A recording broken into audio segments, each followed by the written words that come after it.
측량 못한 주님의 은혜 큰 죄에서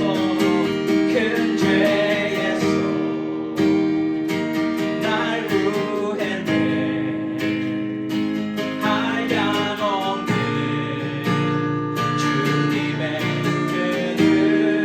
은혜라 나를 끼고 날 살렸네. 측량 못한 주님의 은혜 그 은혜 내 맘에 영원히 나를 붙들고 가네.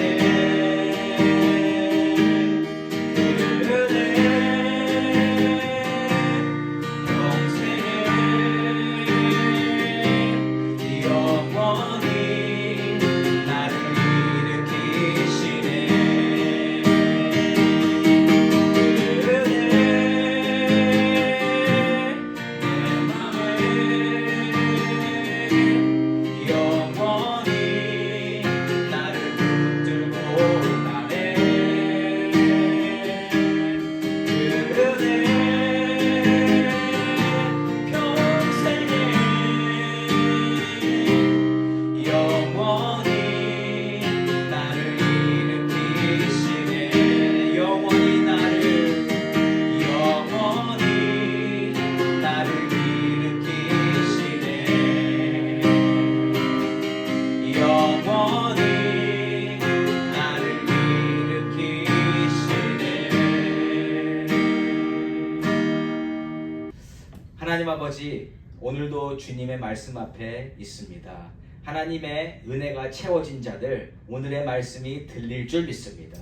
하나님께서 주시는 것 온전히 받아 먹고 우리의 영이 강건하여져서 아버지 하나님 말씀대로 살아갈 수 있는 능력을 얻고 그 지혜로 이 세상을 이겨내며 하나님을 높일 수 있는 우리 모두가 될 수 있기를 간절히 소망하오니 하나님 이 시간 역사하여 주시옵소서. 모든 것을 하나님께 맡겨드리오며 예수님의 이름으로 기도드립니다.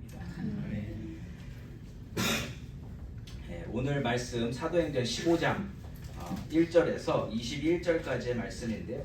말씀을 따로 읽지 아니하고 한 절 한 절 함께 살펴보고 가도록 하겠습니다.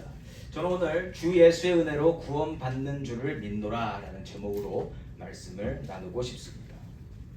여러분, 사람은요 누구든지 다 자기 관점을 가지고 있습니다. 각자 생각이 있을 뿐 아니라 개성도 있고요, 성격도 있고 살아온 환경이 제각각이기 때문에 단 한 사람도 쌍둥이라 할지라도 같은 생각을 하지는 않는다는 거죠. 물론 비슷한 부분이 있기는 있어요. 그래서 뭉치지만 따지고 보면 똑같이 생각하는 사람은 아무도 없다라는 겁니다. 그러한 우리가 한 마음을 가질 수 있는 유일한 방법이 있는데 그것은 바로 하나님이 역사하시는 때입니다. 하나님께서 우리 각 개인의 마음을 속속들이 다 알고 계시죠. 그래서 그 하나님께서 연결시켜 주시고 하나님께서 묶어주셔서 모이게 될 때에 인간은 잠깐이지만 그때 같은 생각을 할 수 있게 된다는 겁니다. 예수를 보내주신 사건, 예수님에 대해서 알려주실 때 하나님이 그 마음을 주시는 자들은 똑같은 생각을 하고 예수로 모이게 된다는 것이죠. 하나님의 주관하신 가운데 일어난 사건이 바로 예수가 오시는 사건인데, 여러분 이것을요 하나님이 주시는 은혜로 하나님이 인도하시는 방향에서 모든 것을 볼 때에 하나님의 뜻대로 받아들일 수 있는 줄 믿습니다. 그런데 그렇지 않으면 어떻게 돼요? 이단이 되는 거예요. 내 나름대로 그 예수님을 해석하기 시작할 때 우리는 잘못된 생각을 가지게 된다는 것입니다.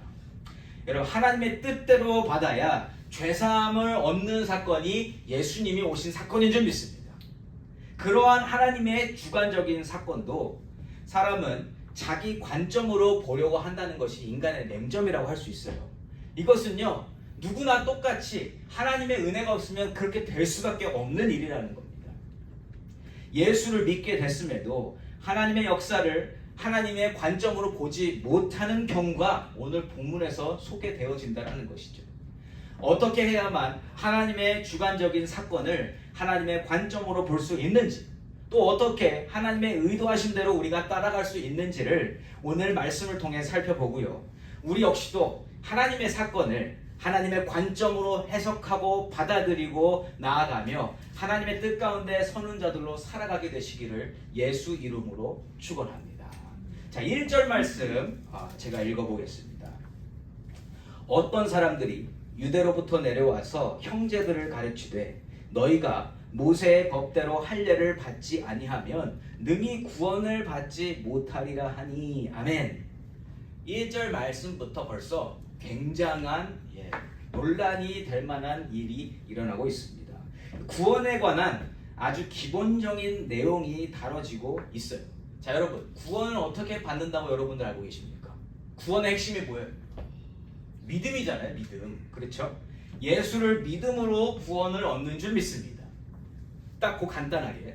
그런데 자, 유대 쪽, 즉 이스라엘 안에서 예수를 믿게 된 유대인들이에요. 뭐 잘못된 믿음이 아닙니다. 진짜 믿음을 가지게 된 유대인들이 지금 예루살렘에서 안디옥 교회로 올라왔어요.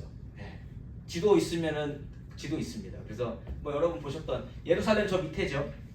자, 이 예루살렘 근처에서 이제 그 성령 강림 사건이 있었고 사람들이 다 퍼지게 돼서 이제 저 위에 있는 오른쪽 실루기아 위에 있는 안디옥, 수리아 안디옥에 교회가 세워지고 거기가 선교의 발판이 되었습니다. 그래서 바울과 바나바가 저 안디옥에 지금 머물고 있는데 지금 예루살렘에서 형제들이 올라와서 안디옥 교회에서 지금 가르치고 있다라는 거예요.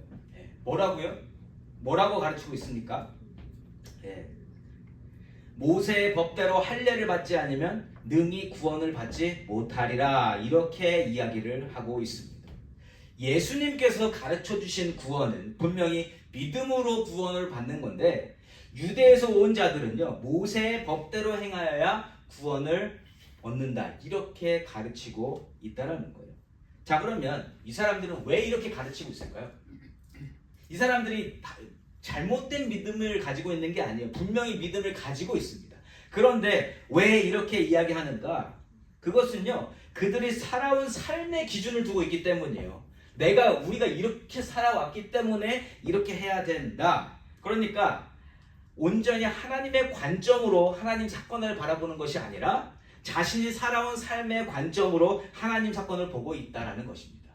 여러분, 이거 되게 이상해 보이죠? 나는 안 그럴 것 같죠? 그런데 내가 이렇게 살아왔으면 그게 맞다라고 당연히 생각을 하는 거예요. 예를 들어 볼까요? 우리는 집에 들어갈 때 신발을 신고 들어갑니까? 벗고 들어갑니까?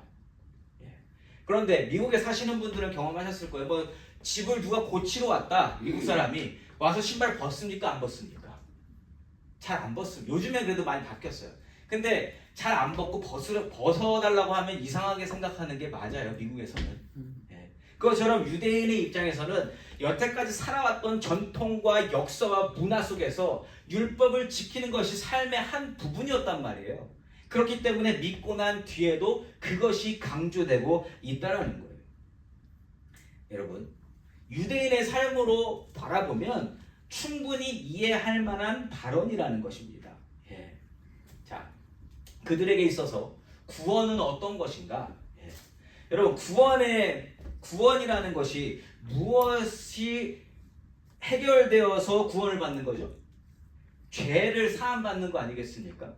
우리가 가지고 태어난 죄를 우리가 용서받음으로 말미암아 의롭게 되고 그 의로운 자로 되는 것이 구원받는 겁니다. 그렇죠? 그러니까 죄사함이 구원이라는 거예요.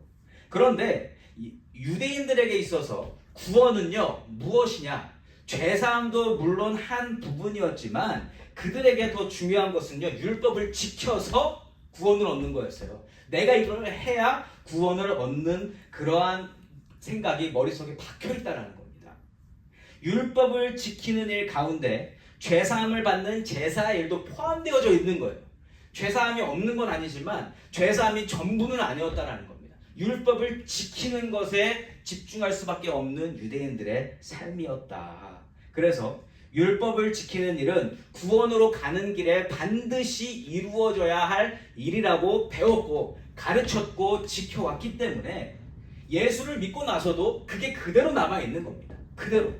우리도 예수 믿기 전의 모습이 남아있듯이 유대인들도 그게 남아있었단 말이에요. 오히려 율법을 지키지 않게 되는 것에 대해서 불편함을 느꼈던 사람들이 유대인이라는 겁니다. 근데 저도 유대인이 아니라서 정확하게 100%라고 말씀은 못 드리겠어요. 그런데 그럴 것 같다라는 거예요. 예. 자, 처음에 근데 여러분 생각해 보세요. 예수의 복음이 처음 전해졌던 그 대상이 누구예요? 유대인들 아니겠어요? 생각해 보세요. 마가의 다락방에서 기도하면서 성령 강림 사건을 경험했던 사람들이 누굽니까? 유대인들이에요. 이방인들 아닙니다. 성령 강림 사건 이전까지 율법의 전통대로 율법을 지켜왔고 처음에 예수를 믿은 유대인들 중에 할례 받지 않은 사람들은 한 명도 없었다라는 겁니다. 그러니까 자기들이 예수를 믿고 나서도 변한 거 있어 없어요? 예전에 지켜왔던 거 변한 게 하나도 없는 거예요. 자, 그런데 그렇게 다른 이슈를 만들 필요도 없었고 모두가 똑같은 상황에 있었는데 이게 언제 바뀌었냐? 이방인들이 예수를 믿고 변화받고 죄사함 받았다는 소식을 들었을 때 이게 생각이 달라지는 거예요. 이게 저 사람들은 내가 해왔던 거 하나도 안 했는데, 내가 아니라 우리가 해왔던 거 하나도 안 했는데 어떻게 구원받을 수 있지? 하나님이 이거 하라고 분명히 하셨었는데 저 사람들은 그런 거 하나도 안 했는데 어떻게 구원을 받을 수 있을까? 본인들은 어떤 사람들이에요? 여러분, 유대인들은요 난 지 8일 만에 할례를 받습니다. 근데 그게 내 의지예요? 아니면 부모님이 해주신 거예요? 부모님이 해줬을 거 아니에요? 내가 할 수 없는 거잖아요. 난 지 8일 만에. 그렇게 평생 율법을 지켜왔던 일들 가운데 할례 받은 거는 내 증거입니다. 내가 유대민족이라는 증거란 말이에요. 그래서 지금 할례 1절에서 너희가 모세의 법대로 할례를 받지 아니하면 능히 구원을 받지 못하리라. 유대인이 아닌데 어떻게? 유대인이 아닌 사람들은 유대인처럼 살아야 된다, 이렇게 이야기를 하고 있는 겁니다. 저는요 유대인들 입장에서는 좀 억울하다고 생각할 수도 있을 것 같아요. 나는 이만큼 했는데 너는 하나도 안 했는데 어떻게 너만 여기서 그냥 믿는다 하면 구원을 받는다고 할 수 있는가? 사람의 입장에서 보면 그래요. 좀 억울해요. 그렇잖아요. 아닌가요?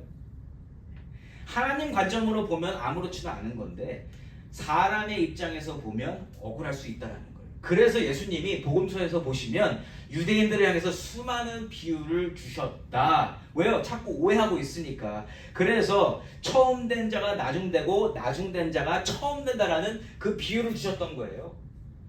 그 누구도 예수를 믿으면 그 순간 구원받을 수 있다라는 그 사실을 전해주시는 가운데 유대인들이 자꾸 오해하니까, 억울해하니까. 그리고 여러분 또 한 가지 생각나는 예화가 뭐예요? 아침 일찍부터 일하는 사람하고 나중에 5시쯤 뭐 이제 다 마무리할 때 와가지고 일을 시작한 사람하고 똑같이 급여를 받습니다. 그런데 여러분 주인이 약속한 건 뭐예요? 아침에 일했던 사람이나 나중에 일했던 사람이나 내가 너희들에게 줄 급여는 이만큼이다 했어요. 자, 그러면 아침 9시에 와서 일한 사람이건 저녁에 온 사람이건 받는 급여는 똑같습니다. 주는 사람 입장에서는 똑같은 걸 주는 거예요. 그런데 일하는 사람 입장에서 보면 누가 억울해요? 9시부터 땀 흘려서 하루 종일 일하고 했는데 나중에 보니까 한 5시쯤 와가지고 일 마무리하기 전에 와가지고 잠깐 뭐 하는 척 하더니 삽질 한번 하더니 똑같은 급여를 받습니다. 여러분 억울해요? 안 억울해요? 사람 입장에서 보면 억울하다라는 거예요.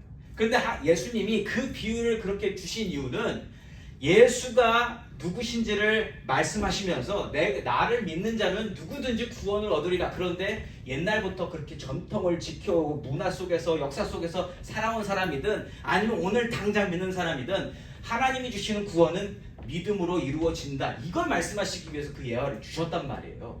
그러니까 사람의 입장에서 생각하면 억울할 테지만 하나님 입장에서 보면 주시는 것은 똑같다라는 겁니다.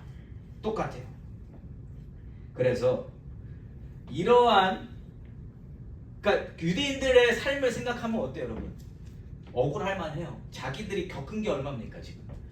믿음을 가지고 살겠다고 그 모든 그 삶을 살았는데 거기서 뭐 본인들이 넘어지기도 하고 그러면서 당했던 일들이 얼마나 많아요. 그걸 어떻게 다 설명하겠어요? 그런데 그거 하나도 안 겪은 이방 사람이 그냥 어느 날 예수님을 믿습니다. 그러니까 구원을 받는데요. 옆에서 보면 진짜 복장 터질 일입니다. 인간적으로 생각하면. 자, 그런데 이러한 불평에 대해서 불만을 가지지 않은 유대인이 있었는데 그게 누구예요? 바울이에요. 바울은요, 바리새인 중에 바리새인이었습니다.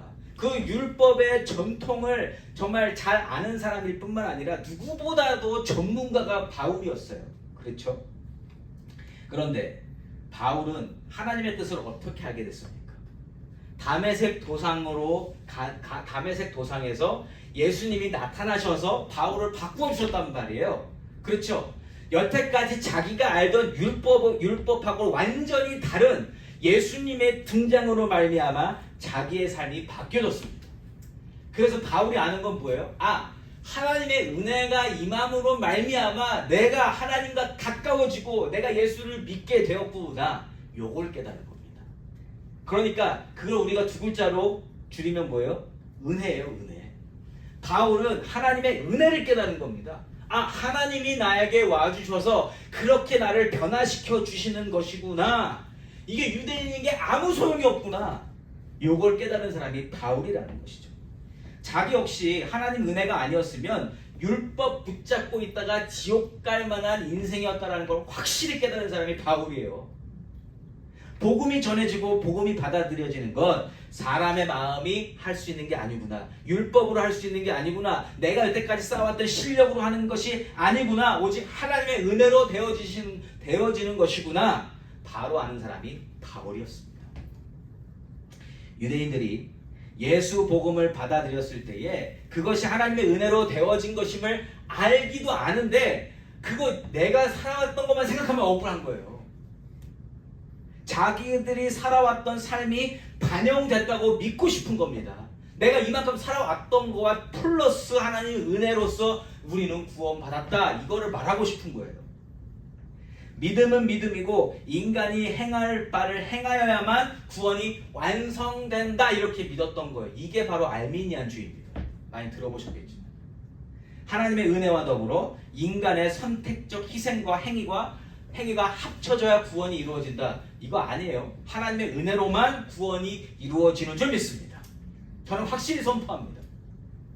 하나님의 주관적인 사건을 왜곡하고 있는 이 모습에 대해서 확실한 의견을 가진 바울과 바나바는요, 그렇게 가르치고 있는 그 유대에서 온 형제들하고 지금 다툴 수밖에 없는 거예요. 2절입니다.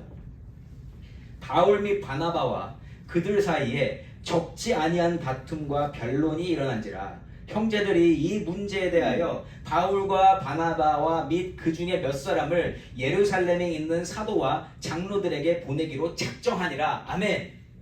자, 지금 안디옥에서 지금 막 이런 어떤 말싸움이라기보다 다툼과 변론이 일어나고 있는데, 자, 이 일이 거기서 해결되지 아니하고 이제 사람들을 예루살렘으로 보낸다고 합니다. 이유는 예루살렘이 초창기 교회의 중심지기 때문이에요.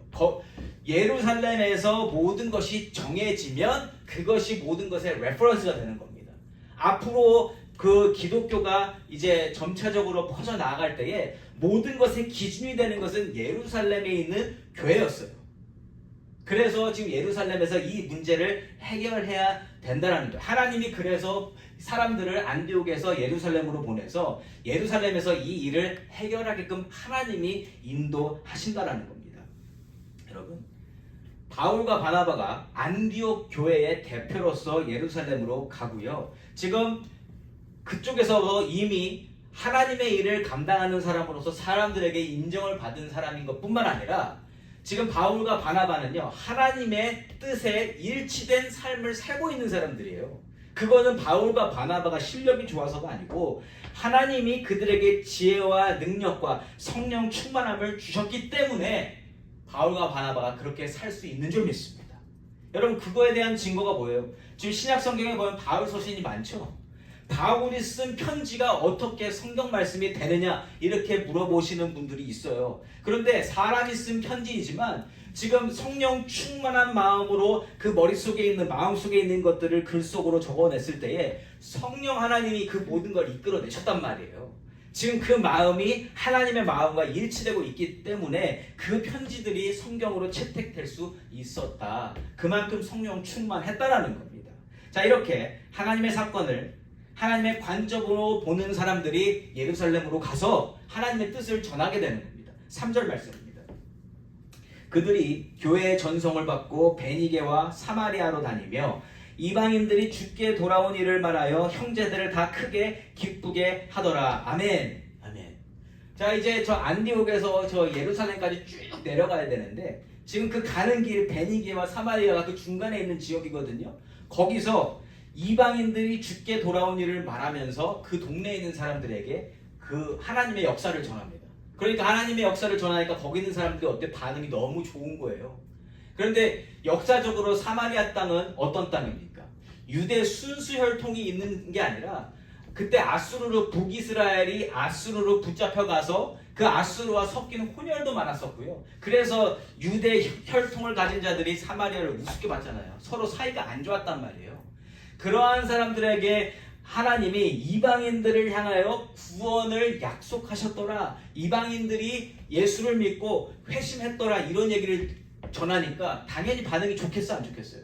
좋단 말이에요. 자기들이 유대 혈통 아니라서 서름을 받고 살았었는데 하나님이 그들을 기억하시고 하나님이 그들도 하나님이 바꾸시더라. 이 얘기 들으니까 얼마나 좋겠어요. 그래서 바울과 바나바는요, 지금 예루살렘에 가서 이 모든 것을 이야기해야 되는 그러한 책임도 있지만 이들의 마음 가운데는 뭐가 지금 가득 차 있어요? 예수를 전하고자 하는 마음이 가득 채워져 있다.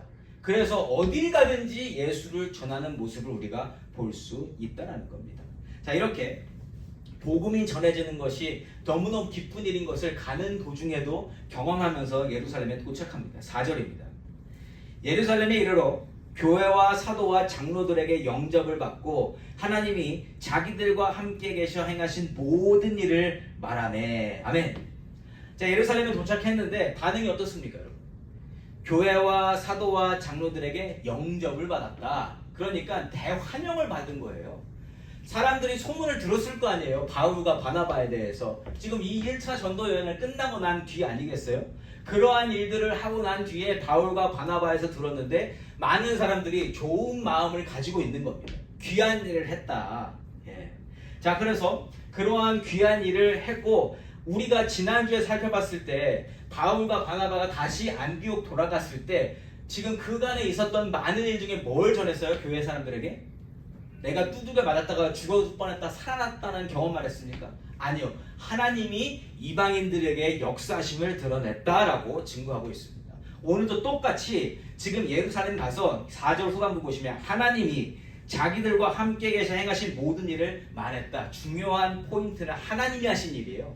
내가 당한 일 말고 하나님의 일을 말했습니다. 자, 전도 여행에서 일어난 중요한 일들, 이방인들의 회심과 구원에 대해서 이야기를 했을 거라는 것이죠. 자, 이렇게 되니까 영접을 받고 대환영을 받았었는데 그때 또 반기를 드는 사람들이 나타납니다. 5절 말씀입니다. 바리새파 중에 어떤 믿는 사람들이 일어나 말하되 이방인에게 할례를 행하고 모세의 율법을 지키라 명하는 것이 마땅하다 하니라. 아멘. 자, 여러분, 이방인들의 회심을 반대하는 게 아니에요. 잘 들어보시면 그들이 회심 받는 거 오케이, 그거 인정하는데 거기에 뭘 추가해야 된다? 이방인에게 할례를 행하고 모세의 율법을 지키라 명하는 것이 마땅하다. 율법에 정말 진심인 사람들, 바리새파 사람들이 그렇게 주장을 한다는 것이죠. 여러분, 우리가 구원을 받는다는 것은 하나님과 가까워지고 하나님의 자녀가 된다는 뜻이에요. 그렇죠?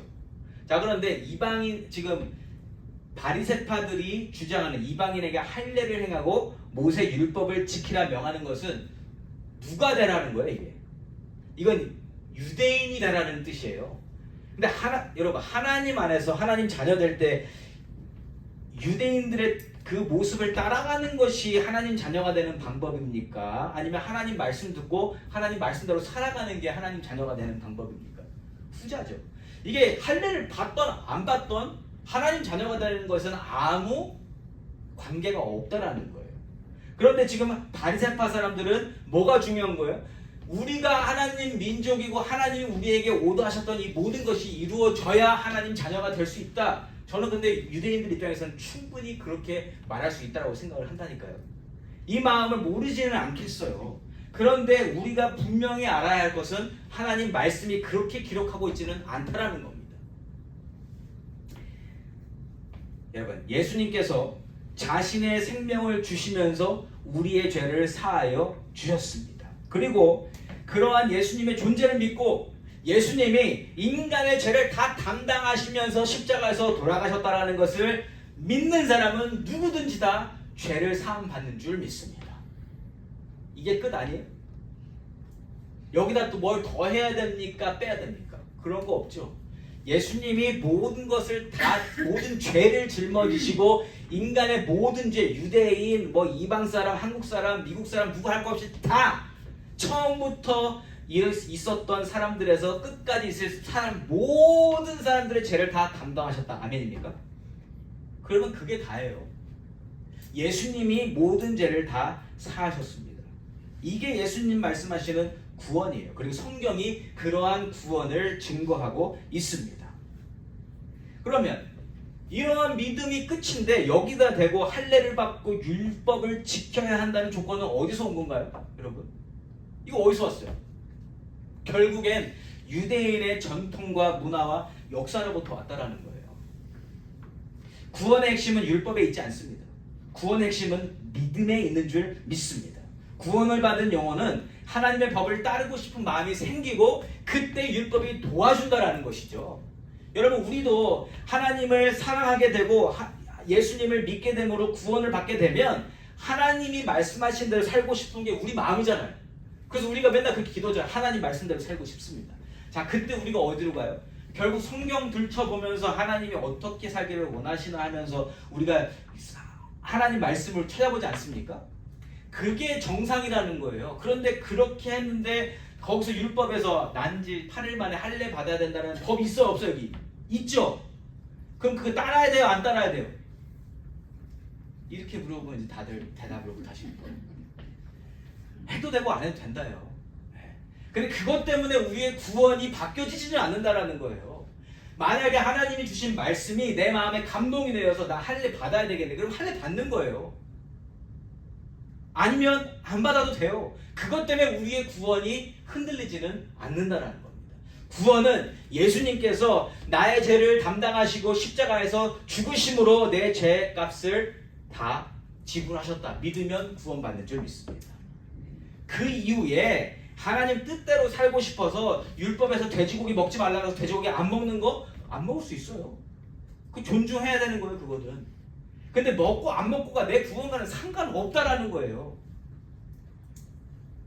근데 여러분, 지금 유대인들과 이러한 변론이 있을 때 이거 해결하기 쉽습니까? 안 쉽습니까? 이거는 사람의 설득으로 안 된다라는 거예요. 아무리 이야기해줘도 이들이 믿을 수 없다. 그래서 하나님께서는요, 이러한 모든 문제를 해결하기 위해서 이미 오래전부터 사람들을 준비시켜 주셨다. 자, 6절과 7절 전반부 말씀입니다. 사도와 장로들이 이 일을 의논하러 모여 많은 변론이 있은 후에 베드로가 일어나 말하되 아멘. 자, 이 모든 계속 대화가 오고 갔을 거 아닙니까? 이게 맞다 저게 맞다 이렇게 해야 됩니까 저렇게 해야 됩니까 하는데 그때 존재를 드러낸 것이 베드로입니다. 여러분, 베드로의 존재는요, 이때 당시에 대단한 존재예요. 사도들 중에 대표자고요. 수많은 사람들 중에 대표로 끌려가서 감옥에 2번이나 갔다가 나온 사람이 베드로예요. 그래서 베드로 한마디에 굉장한 힘이 실린다. 근데 하나님이 그래서 준비시킨 겁니다. 베드로. 자, 베드로가 경험한 일이 하나 있어요. 지금 이 일이 있기 10년 전에 경험한 일이 뭐냐면 우리가 얼마 전에 살펴봤던 이방인 고넬료 사건, 고넬료 회심 사건이 베드로가 10년 전에 경험했던 사건이에요. 제가 이 이야기를 듣다 보니까 베드로도 아니 근데 나도 유대인이고 나도 그 유대인 쪽에서 분명히 찬성한 나도 억울한데 근데 하나님 분명히 경험하게 하신 일이 있단 말이에요. 그때 고넬료 사건을 하나님이 몇 번이나 3번씩이나 반복하시면서 야 내가 의롭다 한 것을 네가 부정하다 하지 말라. 내가 깨끗하다 한 것을 네가 부정하다고 함부로 말하지 마라. 분명히 말하신 거 알거든요.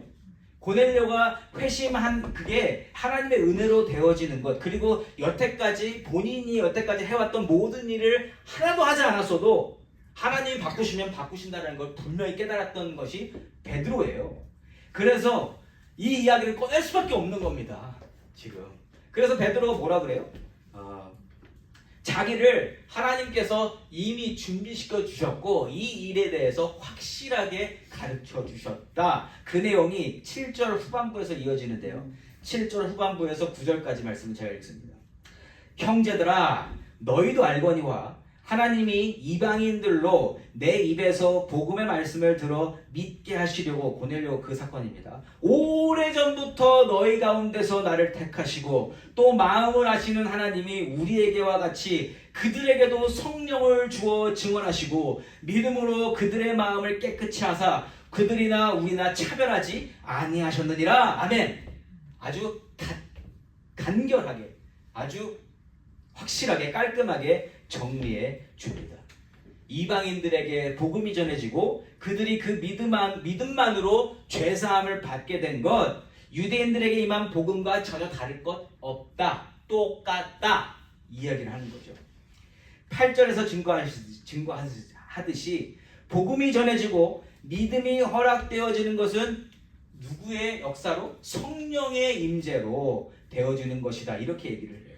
여러분 지금 유대인들에게 성령 이야기가 나오면 얘기가 달라집니다. 성령 이야기. 왜요? 왜냐하면 자기들이 성령을 경험한 적이 있거든요. 언제요? 오순절 성령 강림 사건 경험했잖아요. 본인들이 유대인이고 여태까지 지켜온 많은 것들이 있는데 그러한 것들과 완전히 다른 그러한 경험이 성령 강림 사건이에요. 성령이 임하니까 어떻게 돼요?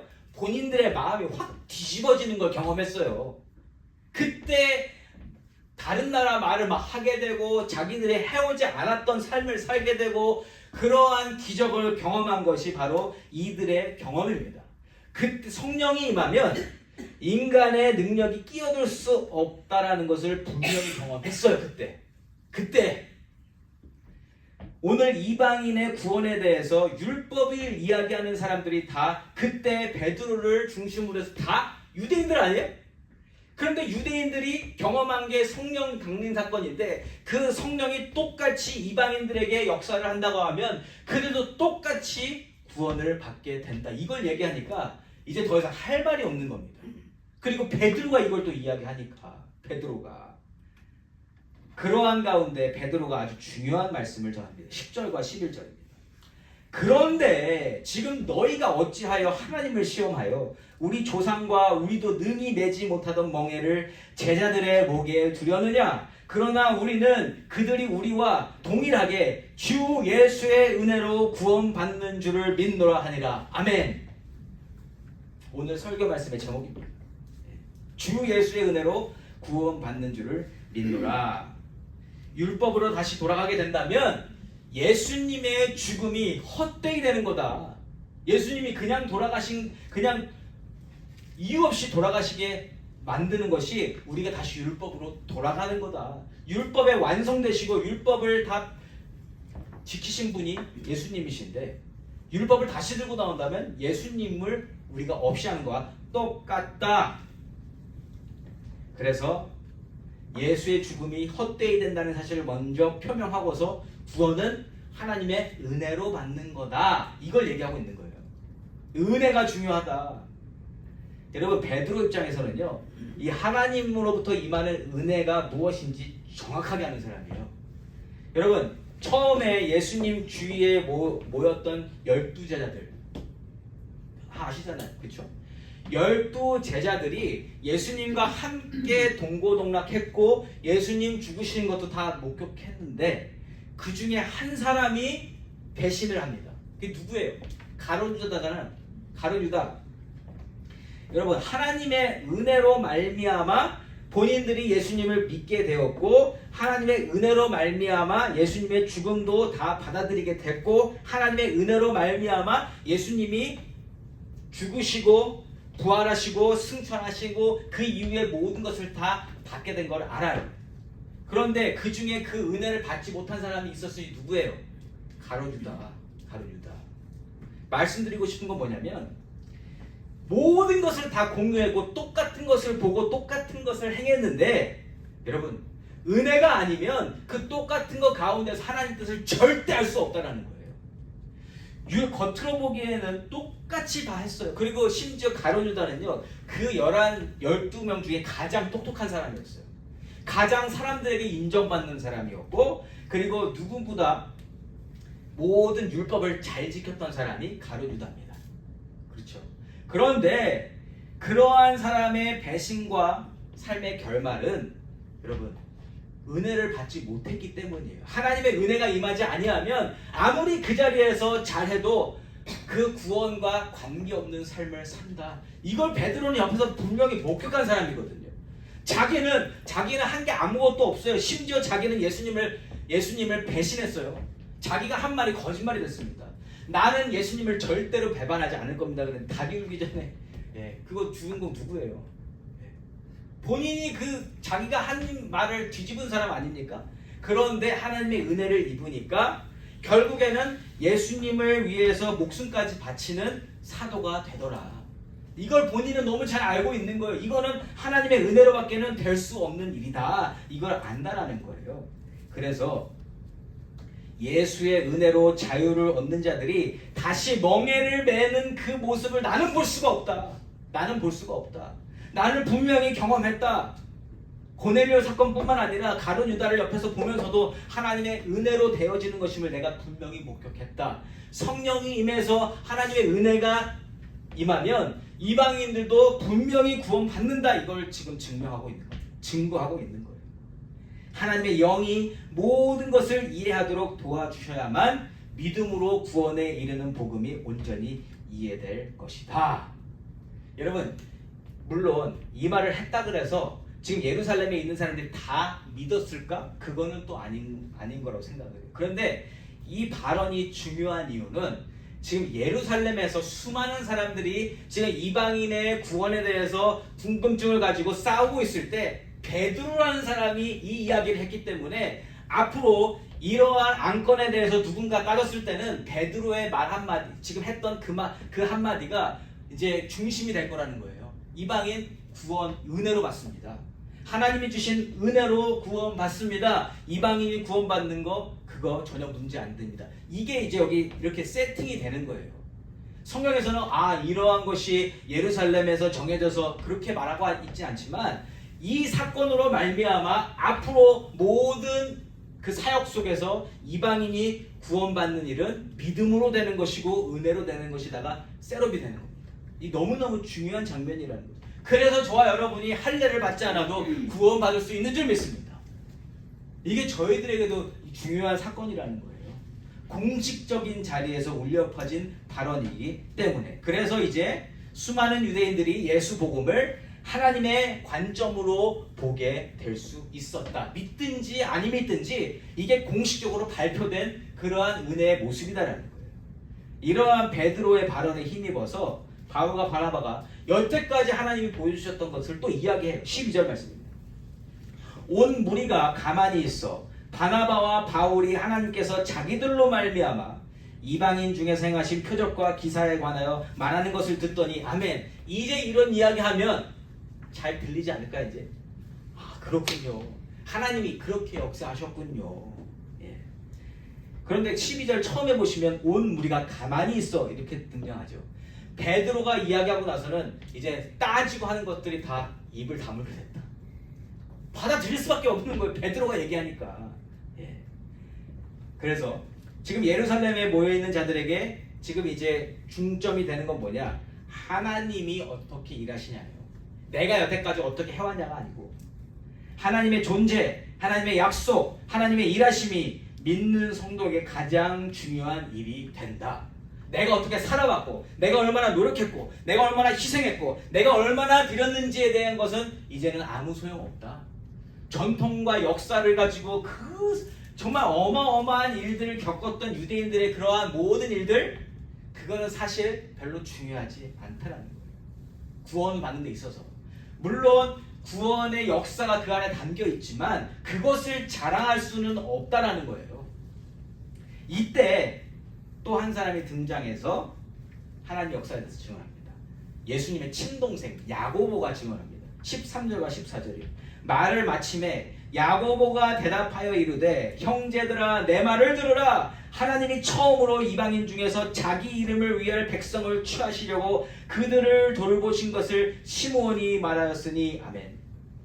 여러분, 예수님의 친동생의 자리에 대해서 한번 생각해 보자고요. 예수님의 친동생은 예수님을 처음부터 하나님의 아들이라고 믿었을까요? 아니에요. 하나님의 은혜가 임했기 때문에 하나님의 아들인 것을 알았지, 아무리 형이 나 하나님 아들이야 라고 했었어도 아닌데 우리 엄마 뱃속에서 났는데 형이 어떻게 하나님의 아들이 이럴 수 있잖아요.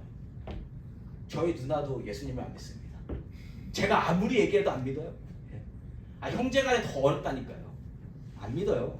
그런데 야고보가 하나님의 아들, 내 형이, 내 친형이, 우리 엄마 뱃속에서 나온 친형이 하나님의 아들이라고 믿을 수 있는 것은 하나님의 은혜로 되어진 일인 줄 믿습니다.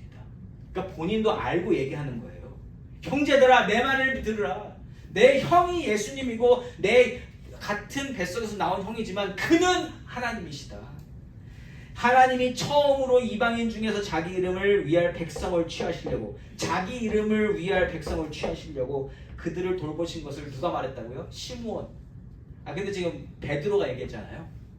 그런데 지금 야고보는요 일부러 이 히브리식 이름을 갖다가 쓰면서 지금 히브리 민족의 하나님 그것을 지금 강조하고 있다.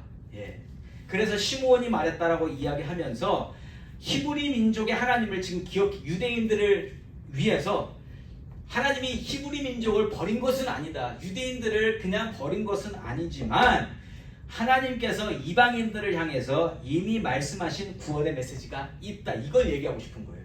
이걸. 이어지는 말씀이 구약의 말씀을 인용한 건데요. 15절에서 18절까지 말씀을 제가 읽어봅니다. 선지자들의 말씀이 이와 일치하도다 기록된 바 이후에 내가 돌아와서 다윗의 무너진 장막을 다시 지으며 또 그 허물어진 것을 다시 지어 일으키리니 이는 그 남은 사람들과 내 이름으로 일컬음을 받는 모든 이방인들로 주를 찾게 하려 함이라 하셨으니 즉 예로부터 이것을 알게 하시는 주의 말씀이라 함과 같으니라. 아멘. 지금 이 야고보의 증언은 지금 뭘 나타내려고 하는 거예요? 옛날에 구약 말씀에 이런 말씀이 있었어요 라고 얘기하는 거 아니에요? 그런데 아까 지금 바리새파가 지금 아까 따지고 들었잖아요. 바리새인들은 이 말씀의 전문가들이란 말이에요. 그래서 야고보가 지금 예전의 말씀을 들고 나와서 이방인들을 향한 말씀은 이미 예전부터 있었습니다. 이거 얘기하고 싶은 거예요. 지금 이 말씀은요 아모스서 9장 11절과 12절 말씀이에요. 제가 따로 읽어드리진 않을게요. 비슷한 말씀인데 단어만 몇 개가 바뀌어져요. 그래서 아모스에서는 에돔의 남은 자들이라고 표현되고 또 내 이름으로 일컫는 만국의 기업을 얻게 하리라 이렇게 증거하고 있는데 야고보는 이 말씀이 이방인들을 향한 말씀인 것을 깨닫고 본문 17절에서 그 남은 사람들과 내 이름으로 일컬음을 받는 모든 이방인들로 주를 찾게 하려 하셨다. 이방인들이 하나님을 알고 하나님을 따르게끔 하나님이 인도하셨다. 이걸 전하고 있는 거예요. 성경 말씀을 하나님의 주관하심대로 바라보면서 객관적인 해석을 할 수 있게 하는 것 누구의 능력입니까? 하나님의 능력인 줄 믿습니다. 지금 이 모든 예루살렘 회의 가운데 하나님이 중심이 되어주시고 성령 하나님께서 같은 생각을 집어넣어 주심으로 말미암아 지금 다 다른 생각을 가지고 모여서 싸웠잖아요. 그거를 하나로 모아주시는 분이 누구예요? 하나님이 성령 하나님을 보내셔서 각 사람의 마음 가운데 감동을 주시고 하나님의 은혜에 대해서 이방인의 구원에 대해서 모두가 다 그렇구나라고 깨달을 수 있도록 인도하고 계시다라는 거예요. 이게 교회입니다, 여러분. 예루살렘에서 이러한 일들이 만들어짐으로 말미암아 이 이후에 지금 이게 1세기 아니에요? 지금 예수님 돌아가시고 나서 지금 거의 60년, 70년, 80년 그때란 말이에요. AD. 그때 셋업된 것이 지금까지 오고 있는 겁니다. 왜요? 하나님이 정해주신 것이고 앞으로도 그러한 변론들, 그러한 다툼들이 많이 있을 터인데 그때마다 하나님은 어떻게 역사하세요? 하나님이 성령을 보내주셔서 이때 말씀들을 보게 하시고 이때 이렇게 정했습니다. 하나님이 정해주셨습니다. 라는 것을 정해주심으로 말미암아 지금까지 변질되지 않고 이 복음이 전해진 줄 믿습니다. 여러분, 한 사람만 건너가도, 제가 한 사람한테 오늘 누구누구가 이렇게 됐습니다, 이거 전하는 거 바뀌어지는 거 되게 쉬워요. 누가 아프대요 전하잖아요. 그러면 그 아픈 내용이 가면 갈수록 부러져요. 막 그래서 나중에는 막 이만큼 아파. 여러분, 복음이 이게 간단한 것 같아도 지금 이게 이때로부터 2000년이 지났어요. 이때로부터 2000년이 지난 오늘인데 그때 하나님이 이것을 정해주시지 아니하면 이게 어떻게 변했겠냐고요. 그래서 그 안에 수많은 이단들이 만들어지는 거 아니겠습니까? 자, 그래서 우리가 지금 보고 있는 것은 성령의 인도하심을 받아서 이 모든 것들이 다 정리되고 있다는 것을 보고 있는 거예요. 자, 그래서 성령의 인도하심을 받는 자라면 하나님 말씀을 거부할 수 없다. 자, 19절에서 21절까지 말씀 읽고 마무리하겠습니다. 그러므로 내 의견에는 이방인 중에서 하나님께로 돌아오는 자들을 괴롭게 하지 말고 다만 우상의 더러운 것과 음행과 목매어 죽인 것과 피를 멀리하라고 편지하는 것이 옳으니 이는 예로부터 각 성에서 모세를 전하는 자가 있어 안식일마다 회당에서 그 글을 읽음이라 하더라. 아멘. 율법을 폐기하자는 게 아니다. 야고보가 이렇게 얘기하는 거예요. 율법이 필요 없다는 게 아니다. 율법은 필요합니다. 언제요? 예수를 믿게 된 자들이 앞으로 하나님의 뜻대로 살아가고자 할 때에 그 하나님의 뜻대로 살아가고자 도움을 줄 수 있는 도구로 사용할 수 있습니다. 그래서 지금 돌아오는 자들을 괴롭게 하지 마. 그거에 대해서 건들지 말고 다만 우상의 더러운 것과 음행과 목매어 죽인 것과 피를 멀리하라고 편지하는 것이 맞다. 조심해라. 예수 믿고 살아가는 거 쉽지 않습니다. 그때 우리에게 율법이 필요하다. 그래서 저와 여러분에게도 율법이 필요한 겁니다. 율법을 보면서 우리가 인간의 도리를 어떻게 감당하고 살 것인지 정해진다라는 거예요. 이걸 100% 지키는 게 중요한 것이 아니라 하나님의 뜻대로 살아가고자 하는 사람이 무엇을 지키고 살아가야 하는지 기본적인 룰을 정하는 것이 율법이라는 거예요. 그런데 그것은 구원하고는 별로 상관이 없다. 이미 구원받은 사람이 참고하는 게 하나님 말씀인 줄 믿습니다. 구원 안 받고 하나님 모르는데 이것만 따라가면 어떻게 돼요? 그 아무 소용 없어요. 그게 유대인들이 해왔던 모습의 한 부분이라는 겁니다. 그래서 여러분, 야고보는 지금 이방인들을 향한 차별하지 마시고 율법을 잘 도구로 사용합시다. 이렇게 강조하고 있는 것이죠. 사랑하는 성도 여러분, 오늘 말씀에서 우리가 배우는 영적 교훈이 뭘까요? 그것은요, 하나님의 주관하심을 은혜로 바라보는 일이에요. 하나님의 은혜로 성령 충만함으로 하나님의 일들을 바라봐야만 우리가 하나님의 일을 똑바로 볼 수 있는 줄 믿습니다. 내 마음대로 해석하면 큰일 날 수 있다는 거예요. 그렇게 되면 할례 받아야 된다고 주장할 수밖에 없다는 겁니다. 왜? 내가 해온 거라서, 내가 여태까지 해온 좋은 거라서 그거를 전하고 싶어진다. 그거 아니라는 겁니다. 은혜가 채워지고 성령이 인도하실 때 하나님 주신 말씀이 제대로 이해되어질 뿐만 아니라 제대로 전파되어질 수 있다는 사실입니다. 율법과 전통과 문화가 아니라 오직 은혜 속에서 말씀을 따라갈 때 우리는 구원의 길로 인도되어지는 줄 믿습니다. 그럼 이 내용이 우리 지금 2026년을 살아가는 우리와 어떤 관계가 있을까? 여러분, 새 신자가 왔어요. 그러니까 초신자예요. 예수를 믿기 시작한 사람이 왔어요. 그분한테 우리가 여태까지 뭘 자꾸 이야기하려고 해요? 우리는 습관적으로 가르치려고 하는데 뭘 가르치냐면 내가 여태까지 신앙생활을 이렇게 해왔습니다. 이거 말하는 게 맞습니까? 아니에요. 우리가 얘기해 줄 것은 우리의 구원은 믿음으로 예수님께서 그 모든 죄를 담당하심으로 말미암아 예수님께서 그 죄를 담당하시고 죽으신 것, 우리의 죄값을 다 페이하신 것, 그것을 믿으시면 구원받습니다. 이것만 얘기해 줘야 돼요. 나머지 삶은 나를 따라가면 큰일 나요. 여러분 따라가면 돼요? 여러분이 저를 따라가면 됩니까? 아니요. 우리는 예수님 따라가야 돼요. 그런데 그걸 누가 가르쳐 주냐고요? 하나님이 가르쳐 주시는 줄 믿습니다. 우리는 그 안에서 뭐 하는 거냐면 근데 하나님 말씀하고 좀 잘못 가는 것 같다. 그럴 때 우리가 기도해주고 같이 공동체 안에서 볼 수 있도록 하는 거지, 우리가 내가 여태까지 신앙생활 이렇게 해왔고 그거 아니라는 거예요. 그거 아니라는 거예요. 우리도 조심해야 된다. 조심해. 특별히 오래 신앙생활 해왔으면 해왔을수록 조심해야 되는 게 신앙이라는 겁니다. 까딱하다가는 바리새인들처럼 이야기하게 된다. 잘못될 수 있다. 여러분, 그래서요, 은혜가 충만하고 성령으로 인도되어지는 사람이 하나님을 이야기할 때 사실 내 이야기는 끼어들 틈이 없는 거 아세요? 하나님을 이야기하고 있는 가운데 내 이야기가 끼어들 틈이 없다라는 거예요. 저는 바울이 그렇게 안디옥 교회로 돌아가서 그때까지 있어 1차 전도 여행 가운데서 수많은 일이 있었는데 거기서 뭐에 집중했어요? 하나님이 어떻게 역사하셨는지를 지금 이야기하는 게 중요했잖아요. 그렇게 되면 나 죽었다 살아났어 이거 할 틈이 없다라는 거예요. 그거 얘기하는 순간 내가 주인공이 된다. 여러분, 은혜가 사라지면 결국 내 이야기를 꺼내게 됩니다. 그래서 은혜가 채워져야 하나님 이야기를 할 수 있다. 여러분, 우리가 교회를 출석하고 예배에 참석하며 공동체를 이루고 있는 것도 하나님의 은혜로 되어지는 일인 줄 믿습니다. 오늘 내가 잘 일어나서 내가 마음먹어서 온 게 아니라는 것이죠. 그것조차도 내가 자랑할 일이 아니라는 겁니다. 은혜로 되어진 일인 줄 믿습니다. 그래서요, 하나님과 관계된 그 모든 일들은 은혜로 되어진 것이고 거저 받은 선물임을 우리가 고백하면 좋겠습니다. 내가 신앙생활을 하게 된 것에 내 지분은 요만큼도 없다. 인정하십니까?